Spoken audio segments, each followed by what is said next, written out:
ये खूबसूरत film Jack की दिल छू लेने वाली कहानी बताती है, जो उमाटिक्या जनजाति के मुखिया की भूमिका निभाता है। अपने प्यारे परिवार को प्यार करते हुए उसका दिल खुशी से भर जाता है, जिसमें उनकी प्यारी नेत्री और उनके अनमोल बच्चे शामिल हैं। लेकिन उनका परिवार रक्त संबंधों से भी आगे तक फैला हुआ है। जैक गर्व से कहता है, मेरे बच्चों नेत्यम, लोआक और टुक के अलावा मैंने 2 और बच्चों को भी अपने जीवन में शामिल कर लिया है। उनमें से एक किरी है, जो मेरी प्रिय मित्र ग्रेस की बेटी है, जिसका किरी को जन्म देने के बाद दुखद निधन हो गया। इस दुखद क्षति के बावजूद किरी को हमारे परिवार में सांत्वना मिली और वह हमारे जीवन का एक अभिन्न अंग बन गई। और फिर स्पाइडर है, मानवता का बच्चा। वर्षों पहले जब मनुष्य पृथ्वी पर लौटने से पहले कुछ समय के लिए हमारे ग्रह पर रहे थे, तो स्पाइडर पीछे छूट गया था। तब से उसे हमारे साथ एक प्यार भरा घर मिल गया है। अपने साझा अनुभवों से बंधे ये बच्चे एक दूसरे की संगति में अत्यधिक आनंद पाते हैं। वे असीम उत्साह के साथ एक साथ खेलते हैं और पूरे दिल से एक दूसरे की देखभाल करते हैं। उनका बंधन जैविक संबंधों से परे है, जो हमें याद दिलाता है कि प्यार की कोई सीमा नहीं होती। जैक अपने बच्चों को अपना विस्तृत ज्ञान प्रदान करता है, तीरंदाजी, मछली पकड़ना और भी बहुत कुछ। अपने जीवन के आनंद का आनंद लेते हुए उनकी खुशी की कोई सीमा नहीं है। लेकिन एक रात एक चमकता हुआ सफेद सितारे पर जैक और नेत्री की नजरें पड़ती हैं। पास आने पर उन्हें एहसास होता है कि यह लौट रहे मनुष्यों का अंतरिक्ष यान है, जो उनकी प्यारी दुनिया में फिर से बसना चाह रहे हैं। अंतरिक्ष यान के तेज धुएं से जंगल में आग लग जाती है, जिससे कई जानें चली जाती है और अपूरणीय क्षति होती है। मनुष्य यान से निकलते हैं, जो विशाल रोबोटिक सूट में पहने हुए हैं और विशाल मशीनरी चला रहे हैं, जो अपने रास्ते में आने वाली हर चीज को कुचल देती है। दुख में डूबे जैक और नेत्री ऐसी तबाही को देखकर आंसू बहाने के अलावा कुछ नहीं कर सकते। वे सोचते हैं कि मानवता अपना सार क्यों भूल गई है। हालांकि एक प्रयोगशाला का दृश्य आ जाता है, जहां एक जाना पहचाना नीली चमड़ी वाला व्यक्ति, जो जैक और उसके परिवार के साथ एक अनोखी समानता रखता है, बेकाबू आक्रामकता की स्थिति में आ जाता है और अपने आसपास के लोगों के साथ लड़ता है। उसे रोकने की कोशिशें की जाती हैं और उसे याद दिलाया जाता है, आप कर्नल माइल्स क्वार्टिच हैं, एक मानव। आपके निधन के बाद हमने आपको एक नया शरीर देने के लिए उन्नत तकनीक का उपयोग किया है, जिससे आप इस ग्रह पर पनप सकेंगे। आप स्थानीय निवासियों को अपना लेंगे, इसलिए चिंता करने की कोई जरूरत नहीं है। स्थानीय निवासियों से मिलते जुलते अन्य व्यक्तियों की उपस्थिति इस परिवर्तन की प्रतिकृति का प्रतीक है। एक साहसी कार्य में जैक और उसके साथियों ने मनुष्यों के लिए हथियार और आपूर्ति ले जाने वाली ट्रेन में तोड़फोड़ की। अपने उड़ने वाले प्राणियों पर सवार होकर मनुष्य अपने हेलीकॉप्टर के नष्ट हो जाने के बाद असुरक्षित हो जाते हैं और जैक का समूह लूट का दावा करने के इस अवसर का लाभ उठाता है। इस महत्वपूर्ण झटके के बारे में जानकर कर्नल जैक को जंगल में रहने वाले लोगों के नेता के रूप में पहचानता है, जिन्हें जहाज बर्बाद के रूप में जाना जाता है, उसे खत्म करने की योजना तैयार करते हैं। हालांकि एक वरिष्ठ अधिकारी कर्नल को जैक के जंगल में घुसने के पिछले प्रयासों की निरर्थकता की याद दिलाता है, क्योंकि उनके उड़ने वाले प्राणियों ने लगातार ऐसे प्रयासों को विफल कर दिया है। अधिकारी आशा करता है और कर्नल से संभावना के प्रतीक के रूप में उस पर भरोसा करने का आग्रह करता है।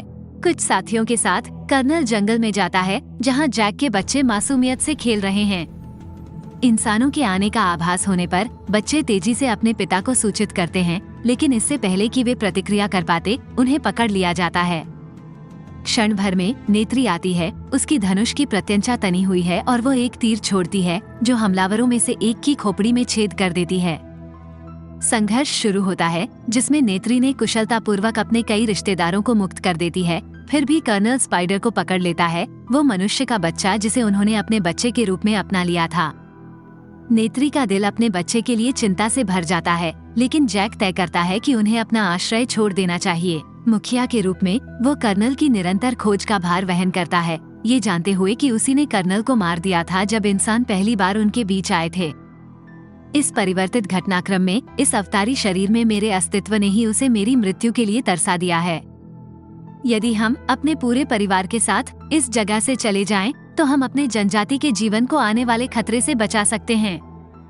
हमारे ठिकानों के ज्ञान के बोझ से दबा हुआ स्पाइडर मनुष्यों को हमारे आश्रय के बारे में बताने की कगार पर है। नेत्री शुरू में विरोध करती है, लेकिन अंततः दिल तोड़ देने वाले फैसले पर सहमत हो जाती है। इस बीच मनुष्य स्पाइडर को क्रूर यातना देते हैं और लगातार उसके घर का पता मांगते हैं, लेकिन ये बहादुर व्यक्ति कोई भी जानकारी देने से इनकार कर देता है। अंततः कर्नल हस्तक्षेप करता है, यातना को रोकता है और स्पाइडर की मानवता को स्वीकार करता है। दोस्ती का हाथ बढ़ाते हुए वो स्पाइडर के जैविक पिता होने का दावा करता है और स्वीकार करता है कि इस दुनिया की अपनी पिछली यात्रा के दौरान उसने जानबूझकर स्पाइडर पीछे छोड़ दिया था। वो उनका रिश्ता तोड़ना चाहता था। हालांकि उसके भीतर एक नई भावना उभरी है जो उसे अपने कर्मों को सुधारने और स्पाइडर को अपने दायरे में वापस लाने के लिए मजबूर कर रही है। कर्नल की बातों से प्रभावित होकर मासूम बच्चा अनिच्छा से उनका मार्गदर्शन करने के लिए सहमत हो जाता है। दूसरी ओर जैक और उसके परिवार ने अपने कबीले को अलविदा कहा, अपने वफादार उड़ने वाले प्राणियों पर सवार होकर इस भूमि से बहुत दूर की यात्रा पर निकल पड़े। उनकी उम्मीदें एक नई जगह की खोज पर टिकी हैं जहां वे एक नई शुरुआत कर सकें, एक ऐसी जगह जिसे वे सचमुच अपना घर कह सकें। शरण की तलाश में उन्हें पंडोरा के पूर्वी समुद्र तट पर स्थित मेटिकाइना रीफ लोगों के कबीले में आश्रय मिलता है। इस स्थान के निवासियों का एक अद्भुत हरा रंग है। प्रारंभ में रीफ लोग उनका मजाक उड़ाते हैं और उनकी पतली पूंछ, पतली भुजाओं और अन्य चीजों पर टिप्पणी करते हैं।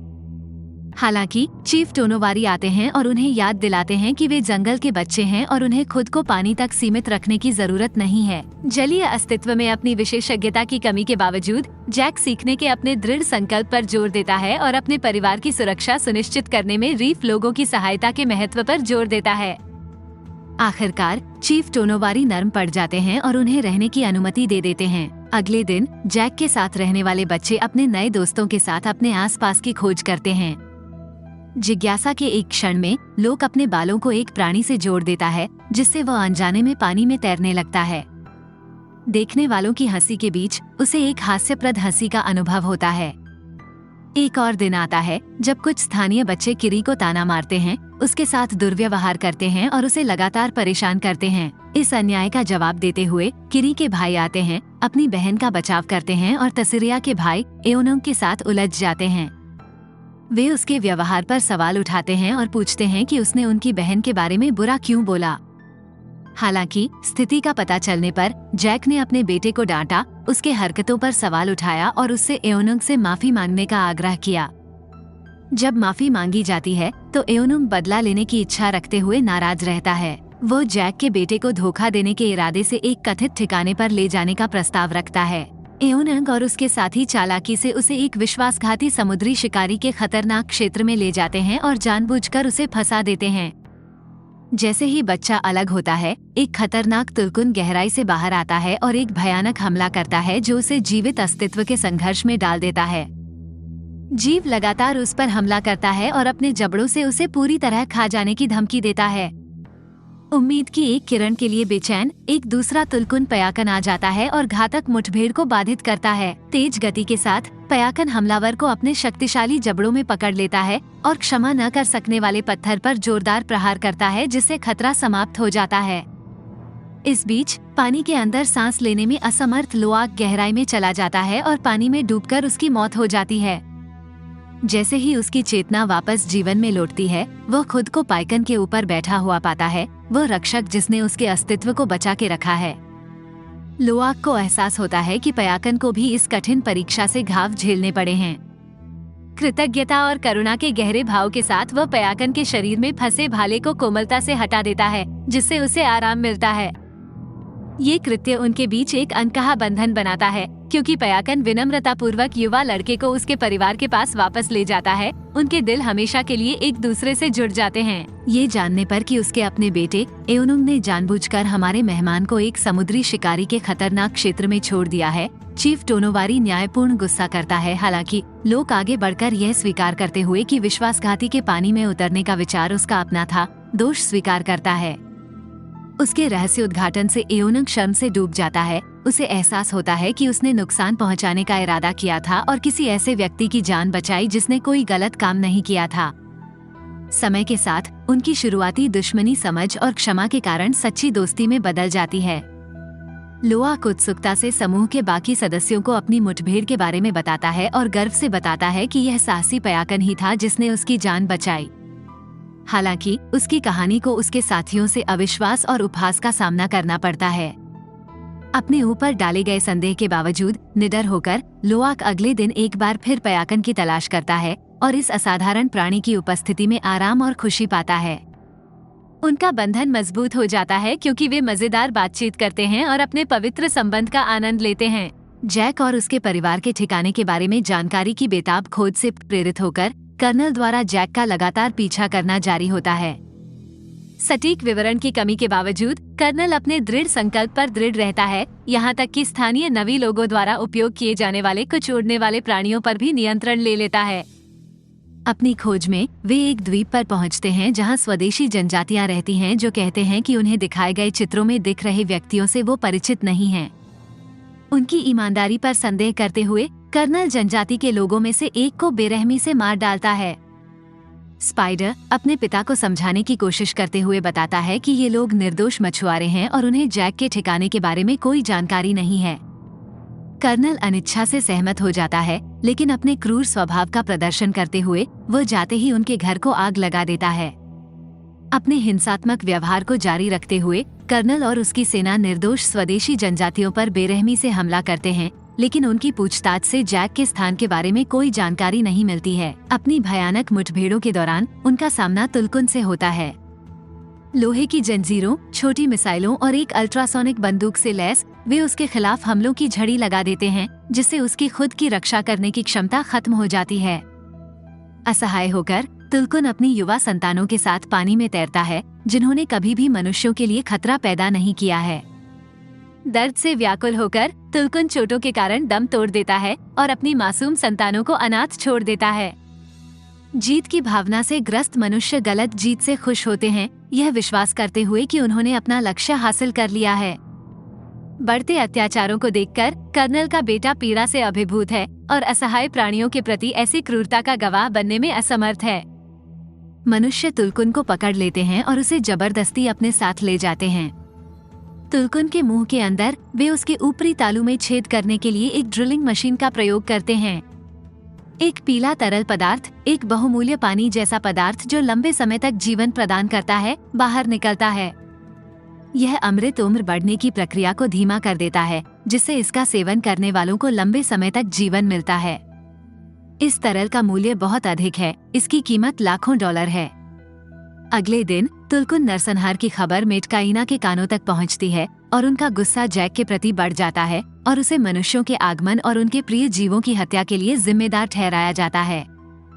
आने वाला बड़ा खतरा नजदीक दिखाई देता है। इंसान न केवल तुलकुन को निशाना बना रहे हैं, बल्कि खुद मेटकाइना लोगों के लिए भी गंभीर खतरा पैदा कर रहे हैं। स्थिति की गंभीरता को पहचानते हुए टोनोवारी मनुष्यों का डटकर सामना करने की एक योजना का प्रस्ताव रखता है। इस बीच लोक अपने प्रिय मित्र पाइकन से मिलने के लिए लौटता है, लेकिन उसे उसके शरीर पर लगे ट्रांसमीटर जैसा एक अनोखा उपकरण मिलता है। यह उपकरण पयाकन को स्थिर कर देता है, जिससे वो हिलने में असमर्थ हो जाता है।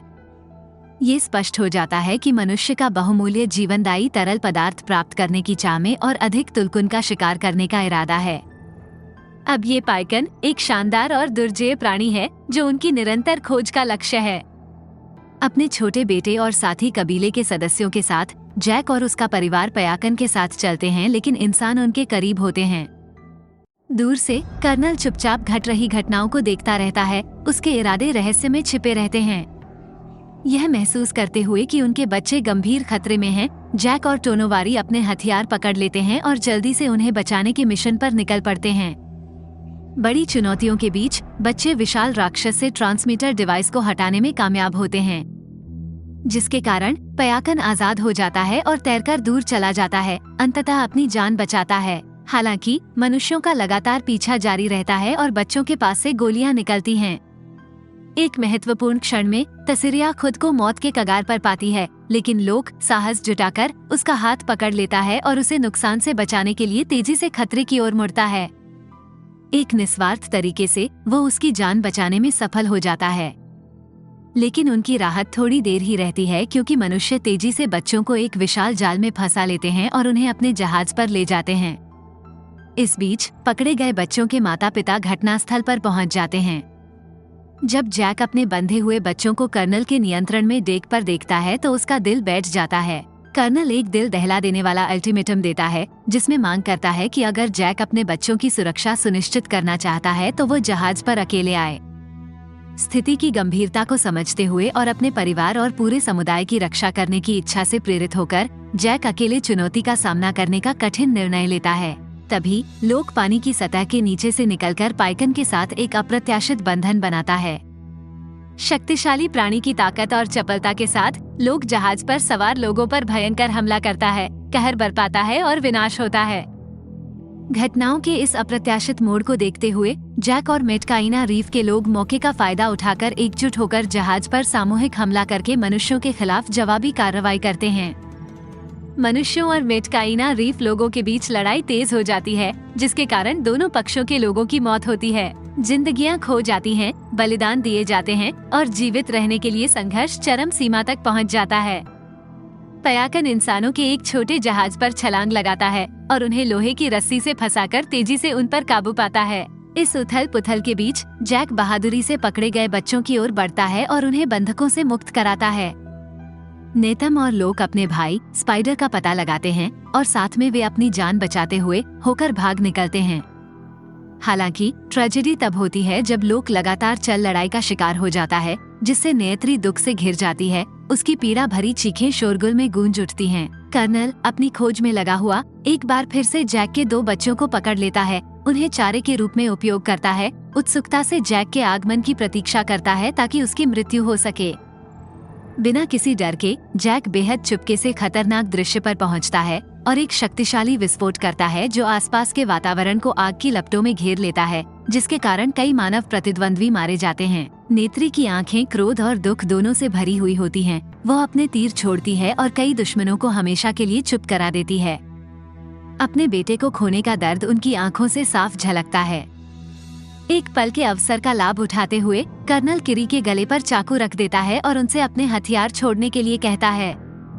फिर भी एक आश्चर्यजनक तरीके से नेत्री आ जाती है और स्पाइडर की गर्दन पर चाकू दबा देती है। अचानक हुए इस उलटफेर से कर्नल को उसकी बेटी पर से अपनी पकड़ ढीली करने के लिए मजबूर होना पड़ता है।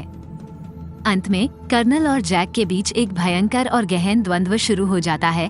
दोनों अस्तित्व की लड़ाई में उलझ जाता है। अपार चुनौतियों पर विजय प्राप्त करते हुए जैक अंत में जीत जाता है। उसकी पकड़ कर्नल के गले तक मजबूत हो जाती है, जिससे वो कमजोर पड़ जाता है। क्रूर कर्नल डूबने लगता है, लेकिन उसका अपना बेटा गहराई से बाहर आता है, उसे बचाता है और किनारे पर लाता है। कर्नल अपने कर्ज को स्वीकार करता है जब नेत्री ने उसके गले पर चाकू छोड़ था। जब कर्नल अपने बेटे से अपने साथ आने की विनती करता है तो वो उसे मना कर देता है और उसके बजाय अपने परिवार की ओर बढ़ने लगता है। उसकी वापसी से बहुत खुश होकर जैक का परिवार उसे प्यार और खुशी से गले लगाता है। भारी मन से उसके जन्म के बाद से उसे अपनी बाहों में पालने की यादों को याद करते हुए जैक अपने मृत बेटे को पानी में लिटा देता है। अब उसे विदाई देने की दर्दनाक वास्तविकता का सामना करना पड़ रहा है और इस तरह इस फिल्म की कहानी एक गहरा प्रभाव छोड़ते हुए खत्म होती है।